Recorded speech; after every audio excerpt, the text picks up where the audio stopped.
तो इस वीडियो के अंदर में तुम्हारे को according to company act 2013 schedule 3 part first के अकॉर्डिंग बैलेंस शीट का फॉर्मेट में आपको एक्सप्लेन कर रहा हूं।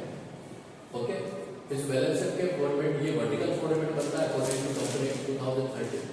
तुमने 11th क्लास के अंदर बैलेंस शीट का फॉर्मेट बनाया था, वो हॉरिजॉन्टल बनता है, liability asset. Okay, but now the time आपका जो फॉर्मेट बनता है वो वर्टिकल बनता है। एक बात याद रखना, ये जो फॉर्मेट बनता है बैलेंस शीट का, ये एग्जैक्टली जैसे हमने यहाँ पर प्रिस्क्राइब है ये शेड्यूल 3 और पार्ट 1 के अकॉर्डिंग वैसे ही बनता है। तो अगर तेरी सोचे कि नहीं यार मैं इस थर्ड वाले हेड को मैं फर्स्ट पे लेके आता हूँ या फर्स्ट वाले को थर्ड पे लेके आता हूँ, नॉट पॉसिबल। दैट्स व्हाई आपको एग्जैक्टली इसी को जैसे तुमने नोट किया वैसे आपको उसको लर्न करना है। ओके, नेक्स्ट थिंग, अब बात आती है इसमें से एग्जाम में क्वेश्चन कैसा आएगा। देखो इस बार 2025 जो 8 मार्च को आपका अकाउंट्स का पेपर है, उस पेपर के अंदर आपको 3 मार्क्स का क्वेश्चन मिलेगा। उस 3 मार्क्स के क्वेश्चन में लास्ट ईयर तक ऐसा नहीं आता था, तो मैं बच्चों को कभी भी न्यूमेरिकल पर बात नहीं करता था इसके। मैं ओनली बोलता था इसकी थ्योरी पढ़ लीजिए आप और नॉर्मल हेड और सब हेड को देख लीजिए, वहां से क्वेश्चन मिल जाता था। बट इस साल से इन्होंने आपको 3 मार्क्स का क्वेश्चन दे रहे हैं, और 3 मार्क्स का क्वेश्चन का मतलब हो गया कि यहाँ से तुम्हारे को एक बैलेंस शीट का क्वेश्चन बना के दे सकते हैं। यहाँ से आपको कुछ 4-5 हेड और सब हेड दे देंगे आपको, वो हेड सब हेड आपको बताने वो वाला क्वेश्चन आ सकता है।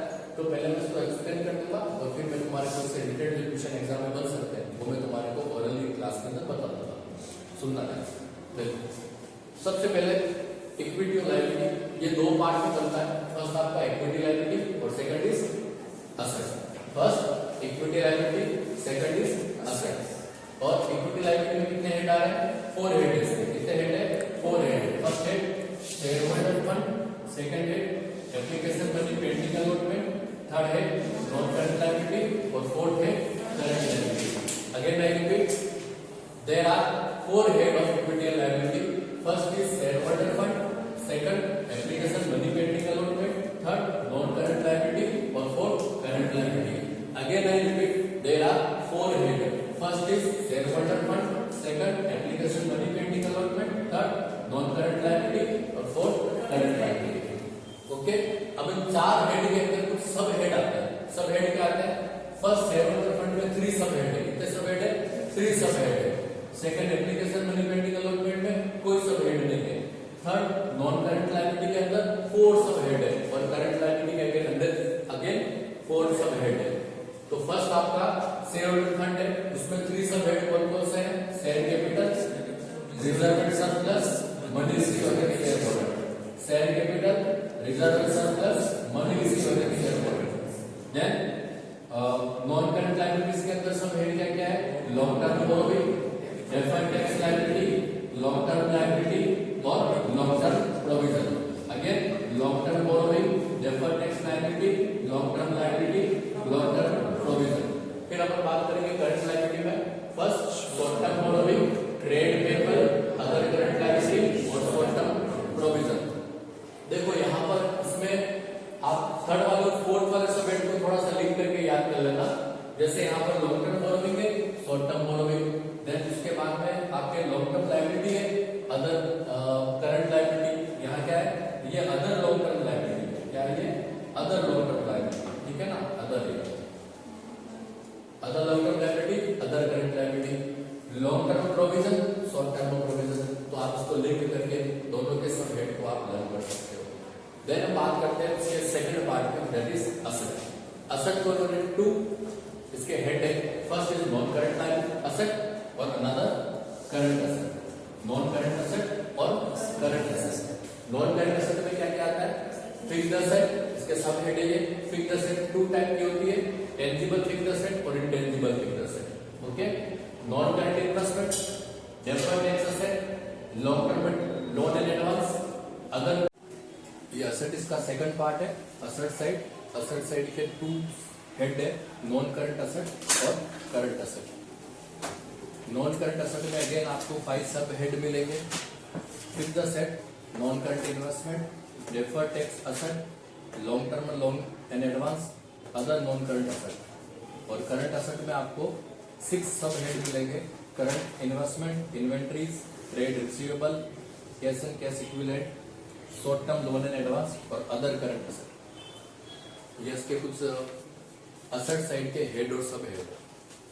अब सेकंड थिंग यहाँ पर ये आती है कि एग्जाम में तुम्हारे को ये जो हेड और सब हेड है इनमें आने वाले एग्जाम्पल्स पता होना चाहिए, वहां से क्वेश्चन आता है। जैसे आपको पूछ लिया उन्होंने कि भैया फर्नीचर मशीनरी, तो फर्नीचर और मशीनरी कहाँ थे, फिक्स्ड असेट। फिक्स्ड असेट के अंदर भी अगेन आपको टू कैटेगराइजेशन है यहाँ पर, टेंजिबल और इनटेंजिबल। ओके, और जैसे इन्वेंटरीज स्टॉक ही होता है, इन्वेंटरीज के अंदर भी ध्यान रखना WIP का स्टॉक भी होता है, फिनिश गुड्स का स्टॉक भी होता है, तो क्लोजिंग स्टॉक यहाँ आएगा इसके अंदर। और ट्रेड रिसीवेबल के अंदर आपका आता है डेटर्स और बिल रिसीवेबल, ट्रेड रिसीवेबल में आता है। ठीक है, तो ये ओवरऑल हमारा हेड और सब हेड मैंने बता दिया। अब मैं तुम्हारे को एग्जाम में जो आ रहा हूँ उस पर बात करता हूँ। एग्जाम में चैप्टर को कैसे रेडी करना, मैंने आपको बताया था ना इसमें कि एक चैप्टर आपका आएगा वेरी शॉर्ट आंसर में 1 मार्क्स का, और एक क्वेश्चन आएगा आपका 3 मार्क्स का। ओके, तो उसके मैं तुम्हारे को एग्जाम में आने वाले क्वेश्चन के पैटर्न बताता हूँ, उनको तुम देखना। छोटा चैप्टर है, 1 to 3 आवर्स से चैप्टर को दोगे तो तुम्हारा चैप्टर बहुत अच्छे से क्लियर हो जाएगा। इसका बेनिफिट ये मिलेगा कि तुम्हारे को accounting ratio and cash flow के अंदर भी बेनिफिट मिलेगा। कैसे मिलेगा, जैसे अकाउंटिंग रेशियो के अंदर फॉर्मूला आपका करंट रेशियो, फॉर्मूला क्या है, CA/CL। अब तुम्हें पता होना चाहिए CA कैसे आ रहा है और CL कैसे आता है, उससे कंटेंट आपको यहीं से मिलेगा, क्योंकि वो बैलेंस शीट वाले फॉर्मूला है। डेप्ट इक्विटी रेशियो फॉर्मूला क्या, डेप्ट अपॉन इक्विटी या डेप्ट अपॉन शेयर होल्डर फंड। तो शेयर होल्डर फंड का हेड सब हेड क्या है, ये रहा। तो अकाउंटिंग रेशियो जो चैप्टर है अगर वो आपको रेडी करना है तो उसमें आपको यहाँ पर उसका बैलेंस शीट और इनकम स्टेटमेंट बहुत अच्छे से क्लियर होना चाहिए, तभी आप उस चैप्टर को भी अच्छे से कर पाएंगे। अब मैं तुम्हारे को इसके कुछ पैटर्न देता हूँ क्वेश्चन की कैसे आएंगे तुम्हारे एग्जाम में।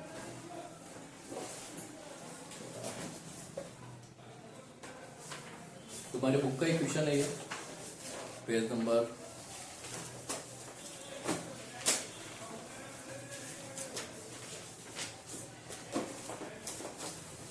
3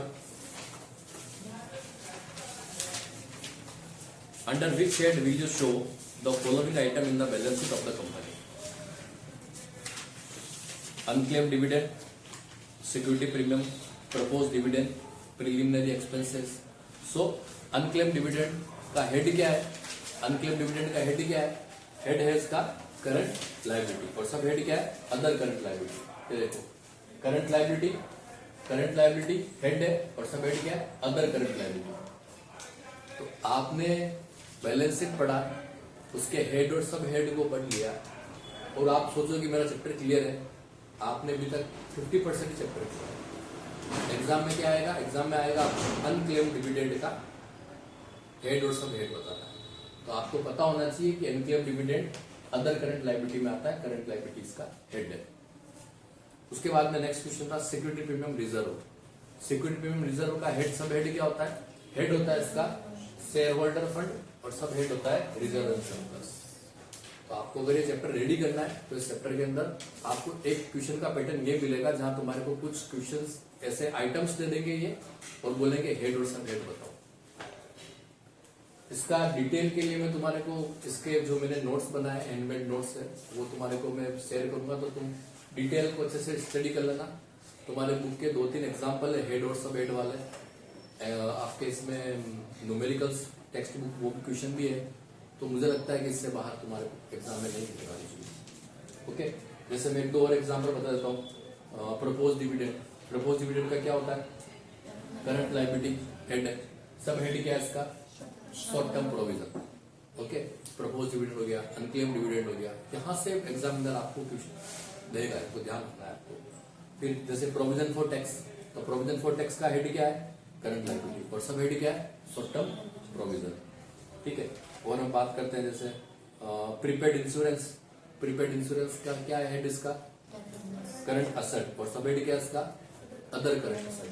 प्रीपेड इंश्योरेंस के लिए वैसे मैंने आपको बता रखा ओपाउ, OPAU, OPAU, OPAU means outstanding expenses, prepaid expenses, accrued income, unearned income. OPAU का आता है लाल, लायबिलिटी एसेट, असेट लायबिलिटी। तो आउटस्टैंडिंग का आता है लायबिलिटी में, प्रीपेड का आएगा असेट में। तो प्रीपेड एक्सपेंसेस असेट में आ रहा है।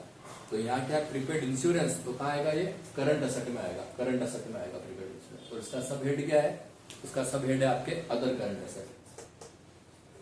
ओके,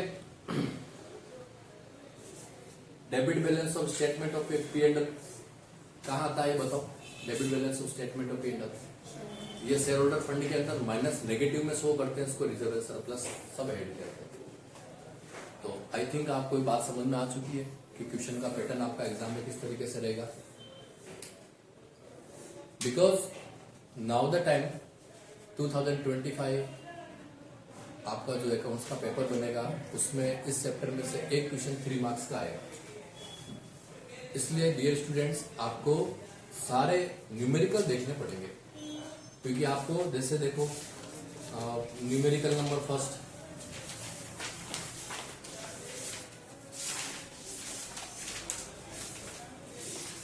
टेक्स्ट बुक एनसीईआरटी का न्यूमेरिकल नंबर फर्स्ट है। Show the following items in the balance sheet as per the provisions of the company act 2013 schedule 3।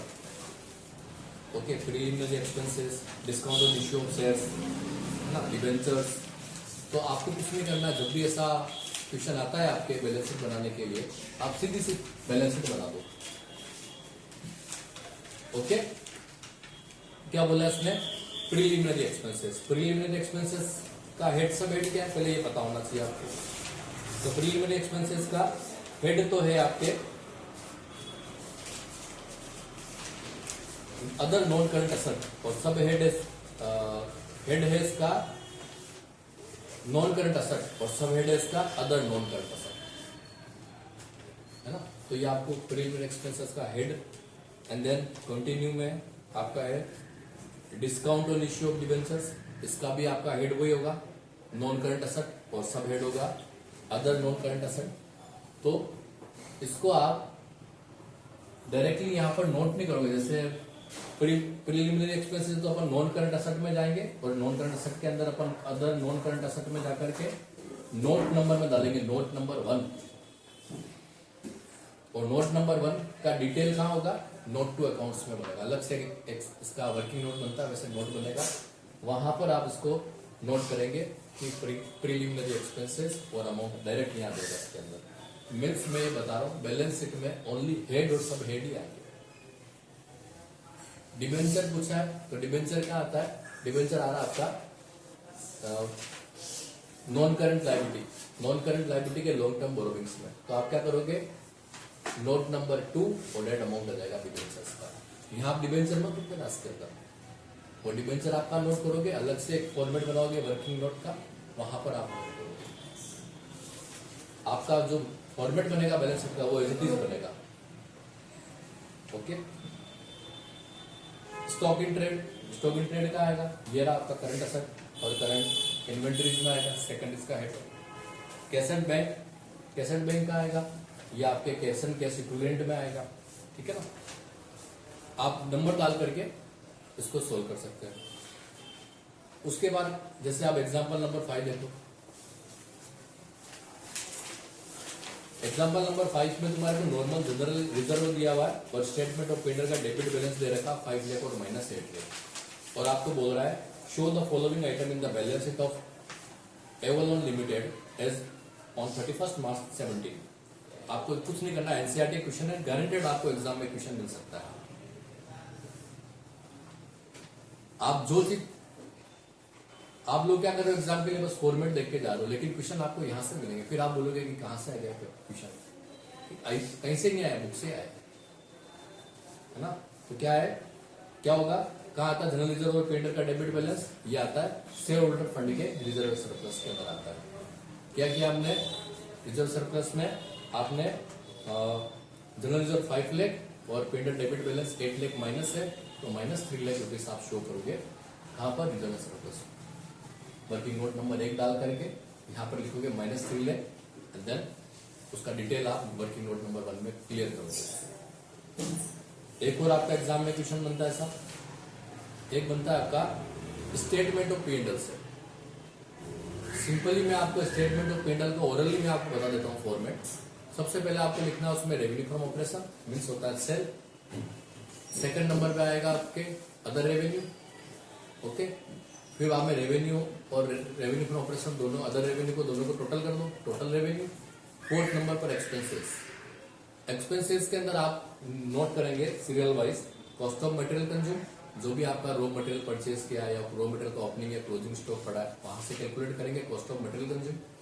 Then purchase stock in trade, change in inventory, opening minus closing stock करोगे यहाँ पर change in inventory के अंदर।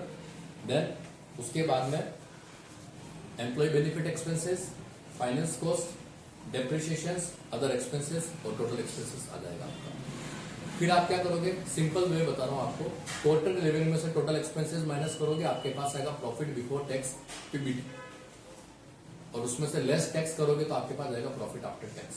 Done, ये आपका है income statement का format. अब यहां से क्वेश्चन क्या बनाता है एग्जामिनर, एक तुम्हारे को एग्जाम्पल नंबर 9 ये दे सकता है कि फिनिश गुड्स है, वर्क इन प्रोग्रेस है और स्टॉक इन ट्रेड का ओपनिंग और क्लोजिंग इन्वेंट्री दे रखा है आपको, और एक मटेरियल का भी दे रखा है। ध्यान रखना, मटेरियल जो होता है वो मटेरियल कंज्यूम में आता है, वो चेन इन स्टॉक में नहीं आता, चेन इन इन्वेंट्री में नहीं आता है। सो चेन इन इन्वेंट्री में हम लोग क्या करेंगे, हम finish goods, work in progress और स्टॉक इन ट्रेड का ओपनिंग माइनस क्लोजिंग कर देंगे। तो डायरेक्टली आपको यहाँ पर 30,000 इसका आंसर आ रहा है। सिंपल सा वर्क है और एग्जाम में क्वेश्चन यहां से आएंगे। और ये आपके इनकम स्टेटमेंट से तुम्हारे को हेड और सब हेड के बारे में यहाँ से भी आ सकता है, जैसे एम्प्लॉय बेनिफिट एक्सपेंसेस के आइटम्स पूछ रहे हैं तुम्हारे को, है ना। सुपरएनुएशन एक्सपेंसेस कहाँ आता है, पेंडिंग एक्सपेंसेस कहाँ आता है, सैलरी कहाँ आता है, बोनस कहाँ आता है, बोनस। सो ये और थोड़ा सा आपको ध्यान रखना है। फाइनेंस जो एम्प्लॉय बेनिफिट एक्सपेंसेस में आने वाले एग्जाम्पल्स आपको पता होना चाहिए इनकम स्टेटमेंट का, फाइनेंस कॉस्ट में आने वाले एग्जाम्पल्स पता होना चाहिए, चेंज इन्वेंट्री कैलकुलेट करना आना चाहिए। तो एक क्वेश्चन यहाँ से आपको अगर बैलेंस शीट का नहीं देगा तो यहाँ से वो दे सकता है। तो ओवरऑल मैंने आपको यहाँ पर रिवीजन पॉइंट ऑफ व्यू से जो भी बैलेंस शीट इस चैप्टर से रिलेटेड क्वेश्चन बन सकते थे वो मैंने बात की आपको। ओके, चलो।